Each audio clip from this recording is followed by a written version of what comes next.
Welcome everyone to the second and final video about the laser weapons of Fallout. Like always in these videos, we go through each example and try and find a real-world inspiration for the design, and then talk about any interesting or obscure facts about the weapons in question. So, buckle in and stick around at the end for my comment callouts and highlights. Let's do this. The laser rifle of Fallout New Vegas is just like that found in Fallout 3 that I covered in my previous laser weapons video. New Vegas has two distinct variants of the rifle, however, including the Van Graff laser rifle and the AER-14 prototype. The Van Graff laser rifle is the AER-9 model, like almost all the other laser rifles in Fallout 3 and New Vegas, and even has marginally worse stats across the whole board when compared to the original laser rifle. What makes it different though is that it requires an energy weapon skill of 0 instead of 25 to be used to its full effect, making it an option for non-energy weapon builds. The AER-14 prototype looks similar to the common AER-9 laser rifle, but has a different color scheme, is a tiny bit longer, and has extra wiring leading from the front of the gun back towards the body where the microfusion cell is, and has two chips that have been haphazardly taped to the inside of the stock.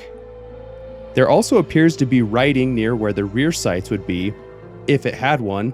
One marking says frequency times 2, and another says frequency times 17, with lines that seem to correspond to two different raised tabs on the top of the gun. These aren't used for aiming, however, and it is unclear if they are electrical components that are sticking out or something else. If they are electrical components, of all the different kinds of electrical components they could be, they honestly look like an FET or field effect transistor. I say that simply due to the fact that they look thin, rectangular, and fairly tall, which corresponds well to how some FETs look. There will be many, of course, that will say that this cannot be, because transistors were never invented in the Fallout timeline. However, we know that is not true, so everyone should definitely stop giving that dated fan theory a rest. The weapon can be found in Vault 22, and uses 2 microfusion cells per shot. The differences don't stop there either, as the light emitted by the laser is green rather than the standard red. On the back of the weapon is a small note that reads, Focus 1064 nanometers, 532 nanometers, SHG 8.18 picometers. According to the Fallout Wiki, this is a reference to different aspects of lasers. 1064 nanometers refers to the wavelength of the laser light, which would put it in the infrared spectrum. 532 nanometers refers to the wavelength of the SHG, or secondary harmonic generation, which is a process that uses a set of crystals to convert the frequency to double the frequency of the light, which can then make the invisible infrared look green, since 532 nanometers falls in the spectrum at the color green with invisible light. The reason this wavelength is used as a secondary harmonic is because it is half of the primary wavelength. The 8.18 picometers may refer to the divergence of the beam, which is usually measured in picometers per meter, and is the rate at which the laser dissipates. It is interesting to note that the weapon can be found next to a scorched skeleton, which may have been its last victim, either on purpose or by accident. It is also surrounded by energy cells, which is peculiar because that is not the ammo type that it uses. A bonus inclusion is the Disintegrator, which is a debugging weapon that is not meant to be found in the game. Looking like a normal AER-9 laser rifle, it was made to be able to one-shot almost anything in the game. This weapon does over 1,000 damage in one shot, with 3,900 DPS, along with a 100% critical hit chance. If you're wanting to play the game on easy mode, you can spawn it into the game with console commands if you're on PC, and once you do, you can sometimes find it on the dead bodies of enemies throughout the game. The TriBeam Laser rifle is the same as in Fallout 3, but there is the Gunrunner's Arsenal version that accepts modifications. It can accept focus optics that increase damage per beam, a heavy-duty capacitor which increases durability, or a high-capacity terminal which increases ammunition capacity. The focus optics are easily seen on the front of the gun, and interestingly enough, adds back the tube underneath the barrel that is seen on the normal AER9 laser rifles, but is missing on the standard TriBeam laser rifle, which would indicate that it does indeed have a special function in the way the gun operates, as opposed to being structural or aesthetic. The heavy-duty capacitors are seen at the back of the gun, close to where the rear sights are. This would lend credence to the objects in the same spots on the AER14 that we spoke of earlier, being electrical in nature, since they occupy similar spots as these capacitors. The high-capacity terminal does not create a visible change in the gun. The Gatling Laser is the same as in Fallout 3, but can accept two modifications. One is a carbon fiber frame that reduces the weight, so that it weighs about as much as a TriBeam laser rifle. This is shown in game with the frame having the checkered look we are used to seeing with carbon fiber. The second are focused optics that change the look along the length of the gun and increasing the damage per beam. The New Vegas version has a higher rate of fire than Fallout 3's Gatling lasers, while also consuming more ammunition. The Spurtlewood 9700 is a unique variant of the Gatling laser that looks quite different, mainly due to the glowing green barrel segments. This also leads the weapon to shoot green beams of energy, which seems to be a common theme among the more advanced laser weapons that were being developed before the Great War. It can inflict a bit more damage than the normal Gatling laser, and the number 9700 is written on the back, although it isn't clear what it may be referring to. The name itself was confirmed by Josh Sawyer to be a reference to two people, Scott Spurtle and Brian Wood, who died in a biking accident and auto accident respectively. I want to make a quick note here and state that the LAER, which stands for Laser Assisted Electric Rifle, is not a laser rifle. Even though it has laser in the name and shoots and operates just like the other laser rifles in the game. Due to this, I'll be covering it in my other videos that are forthcoming that will cover miscellaneous energy weapons in the Fallout series. In Fallout 4, the generically named laser gun is named as such because of the difference in how weapons are treated in the game compared to earlier titles. The modularity of weapons make it so that a basic laser weapon could start out as a pistol and be upgraded into a rifle. Due to this, there is a lot of gray in between what used to be very well-defined weapons like the laser pistol and laser rifle. It also means that there are so many different modifications that there's just no way to cover them all in detail, so we will take a look at the highlights. The laser gun is considered an AER9 like previous games and can be made to look like the standard AER9 from those games. The laser gun has the most variants of any other weapon in Fallout 4, as modifications can turn it into a kind of laser shotgun with the beam splitter, or an automatic weapon with the automatic barrel, or a sniper rifle with the sniper barrel and beam focuser. The automatic barrel changes the look dramatically, with 3 smaller barrels that rotate, similar to how a Gatling gun rotates.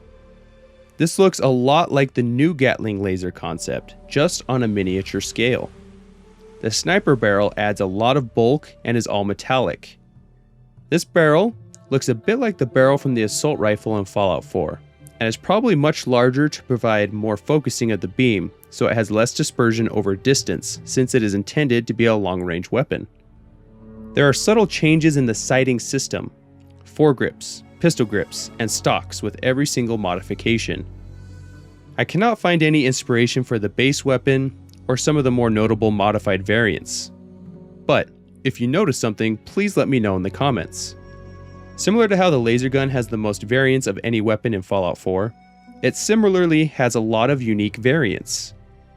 Most of these variants have a legendary effect, so I will list all the unique variants and only talk about the guns with interesting facts. Variants include Old Faithful with the instigating effect, the Survivor Special with the bloodied effect, and is one of 4 unique weapons that cannot be renamed at the workbench. The Protectron's Gaze is a reference to the Fallout 3 laser pistol awarded by the Mechanist. In Fallout 3, it also had a shotgun-like effect with 5 laser beams, and this time is featured with a beam splitter that accomplishes the same task. It can be acquired with the Automatron add-on. Good Intentions is a rifle with the enraging effect carried by Clint. It isn't exactly clear why it has this name, but it may be a reference to Clint's decision to betray the Minutemen in Quincy. The prototype UP-77 has the never-ending effect, but it seems like this weapon was built with this specific mechanic in mind, since it is labeled as a prototype. The game guide improperly refers to this as the PA-77. Righteous Authority is typically an early game encounter, since Paladin Dance gives it to you and has the lucky effect. The Wazer Rifle is another gun with the never-ending perk, and is a reference to the gun of the same name in Fallout 3 acquired at Little Lamplight. The Institute laser rifles are different enough in all the wrong ways that most players have a strong aversion to them. The most important issue is that they do less damage than standard laser weapons, although they can have a slightly higher rate of fire. However, this doesn't always translate to superior DPS, and therefore is not worth the effort unless a player is doing a special roleplay build. The second issue is that the weapons are very bulky compared to the standard laser weapons, and nowhere is this more obvious than in the first player view, where the weapon takes up a significant portion of the screen. For these reasons, the only characters that are ever seen with them are usually Institute synths. When trying to identify a possible design inspiration for these laser weapons, I'm often looking for similar designs in popular culture. I was unable to find anything that resembles the Institute laser, but if you know of something, please share in the comments. Looking at the design, we see that there is a lot of bulk, and all of this is plastic, which is confirmed by scrapping an Institute laser in-game, which will yield a good amount of plastic. We see a dial on the back that could adjust anything from beam intensity to possibly dispersion. Lastly, we see a caution radiation warning on the front. It isn't clear what kind of radiation this may refer to, since technically any beam coming out of the weapon is a type of radiation. I looked for the symbol to see if it was a common symbol, and came up empty-handed. What kind of radiation this could be referring to is not clear, although I would think they would use the normal radiation symbol we all know and love if it gave off radiation in the form of alpha, beta, or gamma radiation. Lastly, an interesting aside is that all the touch points and the way it is loaded is exactly the same as the laser rifle, so that all the laser animations could be reused for the Institute laser. Or, you can read too far into it and decide that they based their designs off of the common laser weapons.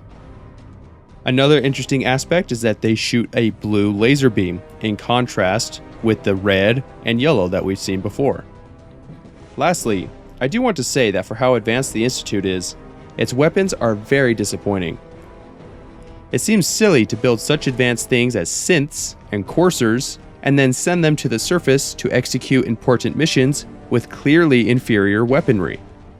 Maybe it's the RPG equivalent of putting all your points into one attribute, and they went all in on making robots. There is one unique variant called Virgil's Rifle, which can only be acquired by stealing from or killing Virgil. It has the Super Mutant Slayer effect, with some additional upgrades, and I think it was a good touch of irony to give him a gun with the Super Mutant perk, given his previous work on FEV and Super Mutants and becoming one himself. The Laser Musket makes its first appearance in Fallout 4, and is the preferred weapon of the Minutemen. It is usually encountered fairly early on, and has unique mechanics that set it apart from really any other gun. It runs on fusion cells, which are somehow loaded or tapped into by turning the crank, although fusion cells are never seen to be loaded into the weapon at any point. Upgrades will allow the player to increase the number of cranks up to 6, which will increase the power output and number of fusion cells consumed on the shot, potentially making it have a pretty large damage output when maxed out. When looking at the weapon, it is obvious that it is a mix of old and new designs.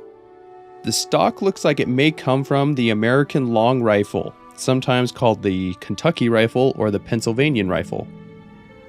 A rather sharp downward angle of the stock is the most distinguishing feature, and the American long rifle was used heavily in the Revolutionary War, which fits perfectly with the aesthetic of the Minutemen and their whole ideology and organization. A conventional laser barrel is attached along the length of the gun, as are some focusing lenses that look rather precarious with the way they are attached. There's also a glass capacitor that glows when the weapon is charged with a hand crank. This is meant to tie the Minutemen even more closely with the revolutionary aesthetic, but one does wonder why people took the effort to get old musket stocks to make this obviously non-mass-produced weapon. This weapon has a similar visual and auditory shot effect to the Gauss rifle, just with the red laser light. Variants of the laser musket include Preston's rifle, which does not have any legendary effects, and the automatic laser musket, which can be awarded to the player by Sturges near the end of the game. The automatic laser musket can shoot every time it is cranked, in a manner similar to the original Gatling guns that required a crank to reset and release the action over and over. This makes it very unique to use, and a bit more practical in close quarters, but nowhere near as effective as many other weapons. It is interesting to note in the concept art that the initial design was not meant to consume fusion cells, and was supposed to generate electricity through the crank. While hand cranking it would provide very little power unless aided by Fallout Wonder science, it always made more sense that this weapon would not consume fusion cells for a few reasons. 1. Laser weapons seem to tap into the fusion cells that power them just fine, and never needed any sort of manual load system between shots. 2. You never see fusion cells put into any part of the gun at any time. They simply just disappear from your inventory as you crank. And 3. The Minutemen are not a rich or professional outfit, and it would make sense they would prefer a weapon that did not need many more resources than, let's say, a working left hand. The Gatling lasers received a major facelift and had some other rather substantial changes from the Fallout 3 and New Vegas versions. While the basic configuration is the same, with the joystick-like grip and a trigger and a forward upper grip to hold the weapon, it no longer requires a battery pack to be worn on the user's back. It is also not powered by the Electron Charge Pack, and instead by the newly introduced fusion core that also powers the power armor. Lastly, the Gatling laser now has real rotating barrels, rather than a simulated rotating system that appeared to be static from the outside. The design incorporates 4 AER-9 rifle barrels that rotate, or 3 laser rifle sniper barrels if you upgrade to the charged barrels. The design inspiration isn't clear, other than being a Gatling design that uses existing laser elements like the AER-9 laser rifle barrels. Surprisingly, this can have the cheapest ammo on a per-shot basis. With the right barter skills, a fusion core can be acquired for 240 caps, and with other skills like nuclear physicist, you can get in excess of 500 shots per core, making each shot around 2 caps. The unique variant, called Final Judgment, is carried by Arthur Maxson and has the rapid legendary effect. Due to some quirks, the effect increases the overall rate of fire by 50%, which, when coupled with the charged barrels mod that reduces the rate of fire for more damage per beam, makes for a very powerful weapon. Eternus is another unique variant that has the never-ending legendary effect. Due to how the gun operates and the fact that it uses fusion cores, this causes some interesting effects. If the player has more than 3 fusion cores in their inventory, then it will functionally never run out of ammo. It will deplete the charge of one of the cores by a set amount, but then won't drain it any further as you fire. If you have fewer than 3, then Eternus won't be able to work at all. And if you pick up a fusion core while using the weapon, the new core will be automatically consumed like you hadn't even picked it up. This makes the weapon about as buggy as the process to get it, which is meant to be dropped when the player defeats the Rogue Knight in the Amoral Combat quest in the Nuka World DLC.